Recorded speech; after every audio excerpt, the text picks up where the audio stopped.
Today I am speaking about personality types based on your moon and sun sign combination. So if you don't know your moon sign, then you're really missing out because there's a lot more happening with your natal chart than just your sun sign. Now, there are 9 planets in astrology. The sun and the moon are also considered planets. And each of these planets, they embody a certain energy signature or an archetype. The sun represents your exterior self, how you project your internal raw power out in the world, your dreams, your goals, your ambitions, uh, all the outward manifestation of your key. Okay, it's a very exterior part of your personality. It is the mask that you wear, the Jungian mask, okay, or the persona that you create. Sun is how you want to be perceived. It's your father. It's all the yang energy in your natal chart. Okay. Now the moon, on the other hand, is feminine. She's about intuitive wisdom and she's about emotions. The moon is your emotional body. It's your connecting body. It's your emotive body. The moon is your habit patterns. It's your childhood. It's your mother. It's how you understand and work around the concept of nurturance. How do you give it? How do you receive it? So the moon really is a very intimate part of who you are. Now, having your moon in Pisces and your sun in Aquarius, uh, I think you are a very interesting personality. I know interesting can appear banal at times, but trust me when I say interesting, I truly mean it because this is the placement of my partner over 15 years, okay? I've been with him for over 15 years now, and I know a bit about this special energy signature because I have experienced it firsthand, not just studied about it or worked with clients. So the moon in Pisces, let's discuss that first. Okay, remember the moon is your emotional body.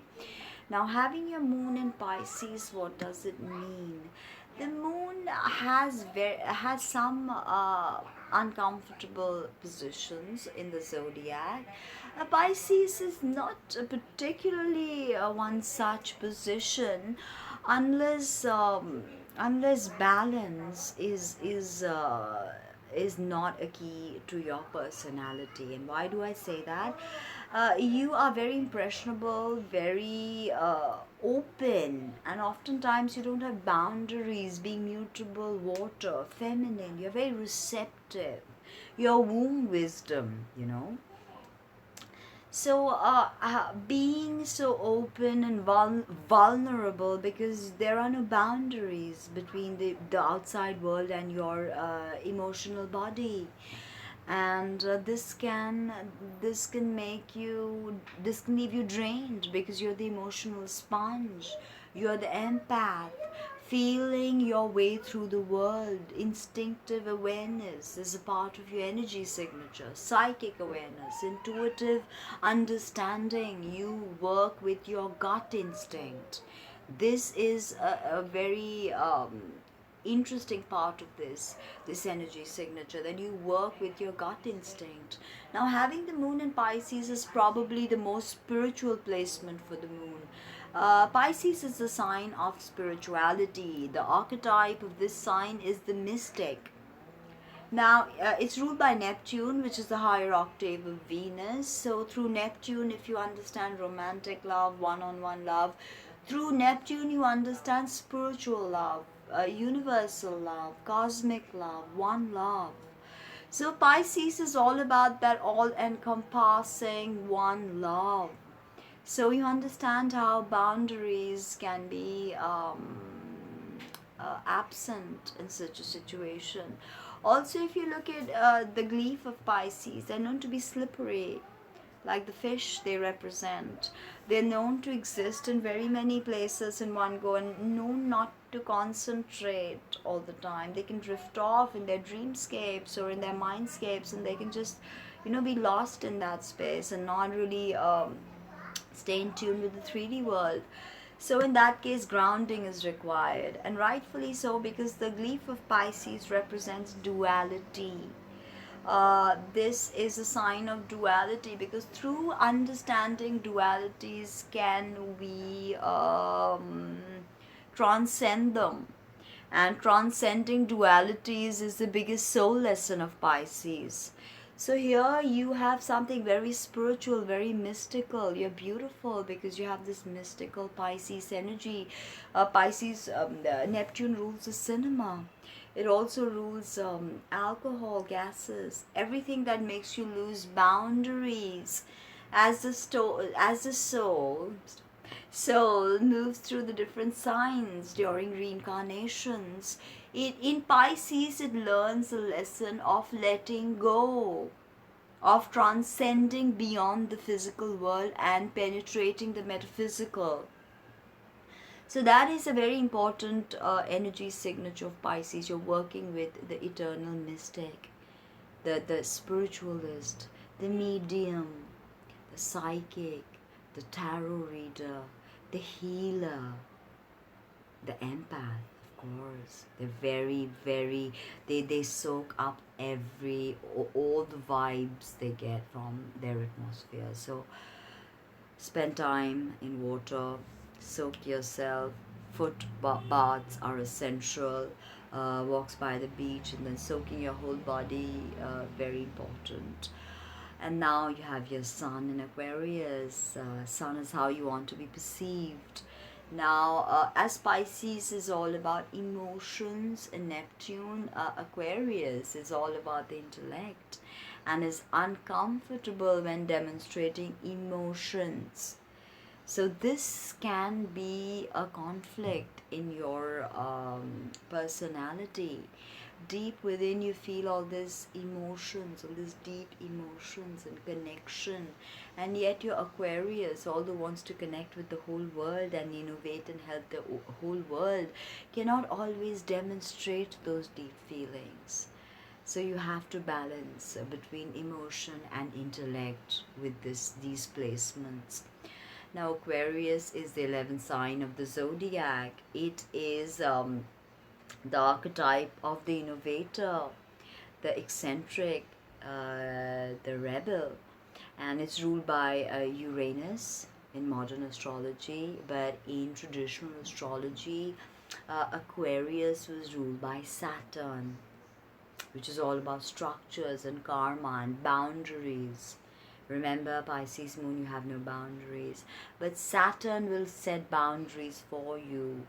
So you're going to be quirky, surely. Aquarius energy signature is quirky. So people perceive you as quite quirky, quite eccentric, quite a weirdo in some cases. It can also become the archetype of the outsider, where you feel extremely disconnected from the exterior world. In that case, again, regrounding. Because Aquarius, the sign is all about community. 11th sign, it's all about 11th house, all about community, the larger community, and connecting with them and innovating for them. Although an Aquarius individual may not display or demonstrate emotions, they feel very deeply for the larger community.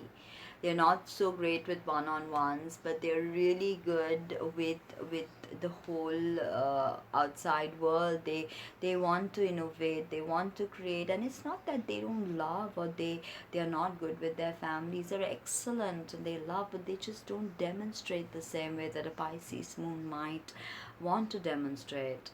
So again, you have to find resolution with this, because deep within, if you have all these emotions welling, it's imperative to find release. Aquarius, if you're tuning into the very cold vibes of Saturn, you can be detached, you can be cold, you can be calculated, you can be extremely dissociated from everything and everyone, living in your own world, and you're definitely innovating something, or creating something which is fully functional for the whole community that everyone can use. So I mean, here you've got the mystic, and you've got the innovator. So you can, and of course it's ruled by Uranus. So Aquarius is all about technology. It's a sign that rules astrology. So you can be an astrologer if you have you use the mystical side of Pisces and really start looking into the occult and the metaphysical, and you channel in the sun, Aquarius sun vibes, and yeah, astrology, amazing. Something with the internet, something with cryptocurrencies, if maybe you have a Taurus ascendant going. But you are truly a philanthropist. You truly want to help. Aquarius can be quite blunt with the way they express themselves, and Aquarius is a fixed sign, remember, male fixed. So there's a lot of more fixed energy, but with Pisces they're very mutable. It's a sign of mutability and change and being impressionable. So it's good to have this fixed and this mutable energy together. You find balance. Everything is about balance. Too much of a good thing is also not good. You know, it can be poison too, and poison can be medicine. I think this polarity is this understanding of uh, poison can be medicine, and medicine can be poison. I think this is a great metaphor for this placement.